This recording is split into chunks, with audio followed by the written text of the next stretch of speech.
Hey guys, it's Ping out here today on the trails with our Beta 300RR, and today we're testing a product that I knew really very little about. It's the Nitromousse foam tube inserts that go inside of our tires here. We mounted them up with some Dunlop MX 33s, and I hadn't really had any experience with these mousses since going back to when I raced motocross professionally, so you're talking late 90s, early 2000s.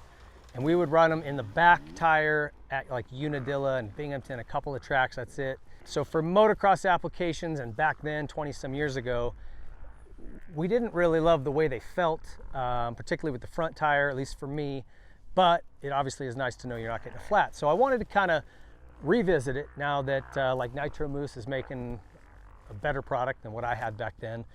And as we're talking about off-road applications, does it make more sense? To me, I thought, man, why not run these all the time? You know, why even risk getting a flat if you're somebody who's on a dual sport ride, doing a bunch of miles, or you're on a long technical trail ride where you could hit some rocks and get a flat.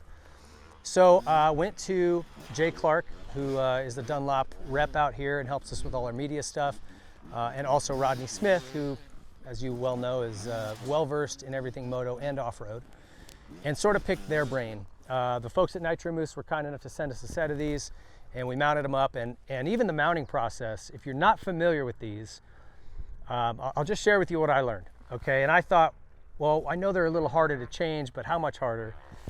And I was introduced to that real quick. So they come with these bottles of lube, and man, you gotta grease this thing up, and it is like snot.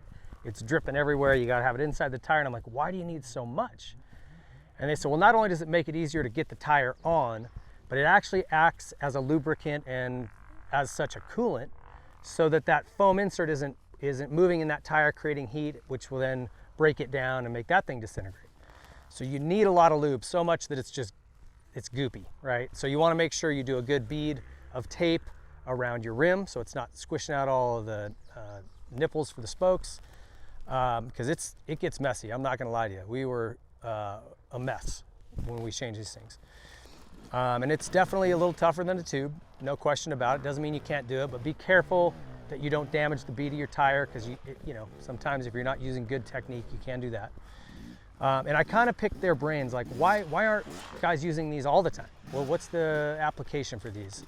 And basically, this is really a race application, is what I learned. And if you know, these break down over time. So after, I don't know, 3, 4, 5 tires, depending on how hard you're riding them, the foam insert will break down, get softer and softer, and then it feels like a lower amount of pressure in your tire, right? Like, so instead of feeling like 8 to 10 to 12 pounds, it'll start feeling like 5, 6, 7 pounds, and that can get a little rolly in the front and just feel a little weird, particularly in your front. So there's that. So, you know, what Rodney Smith's recommendation is if you want to run these in the race and completely eliminate your chance of a flat, great. But probably what you should do is have another set of wheels or swap them out back to a tube for practice during the week. That seems like an awful lot of work, especially considering how tough these are to change. So I'll leave that up to you, but they did say it's not something you just throw in and run all the time typically, because they do break down, and you'd have to change them out a lot. So it's more like practice on tubes, throw these in for the races so your chance of flats is completely eliminated. And I thought, for me, well, man, if I'm on a dual sport ride and I'm way out, I want the security of knowing I can't get a flat. Why not just run them all the time? You can, but there's certainly a lifespan to them, and changing tires is definitely a little more difficult. So there's some options. You can double tube. A lot of folks will take and just split an inner tube down the middle, pull the valve stem off, obviously, lay that inside the tire, lay a tube inside of that. That's another good option to protect yourself against flats. Some folks don't like the way these feel, so they'll do that on the front. I remember that's what I did in my motocross days. So I was curious today, in an off-road setting, what am I gonna feel? And man, I'll be honest with you, I didn't even think about it. Like, they feel just like a tube. So probably just advancements in the way they build them over the last 20 years. The Nitromousse guys really did a nice job with these, because I did not even think about it. As we're out on the trails and I'm getting after it pretty good, I never thought like, oh, that's a weird feeling. And I remember back in my old days feeling like, oh, the front tire feels dead. I don't have any feel of the ground I'm going over. I didn't have that issue today. So I will say kudos to the Nitromousse guys for really finding a nice compound in terms of making the front end feel just like a tube. So from a performance standpoint, stoked on these. These are great. And then I think really it just comes down to, do you want to constantly be changing these? Are you okay with having to buy new ones every so many hours of use? If the answer is yes, then man, go for it. I don't think there's anything performance-wise you're losing.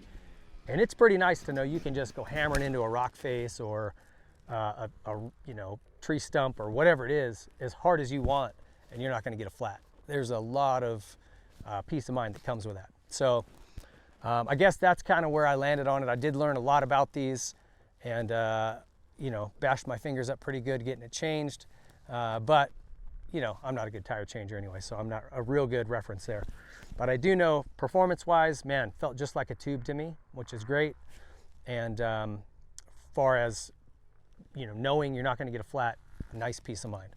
So big thank you to Nitromousse. I hope this helped you guys if you're considering getting these tubeless options or these foam insert options.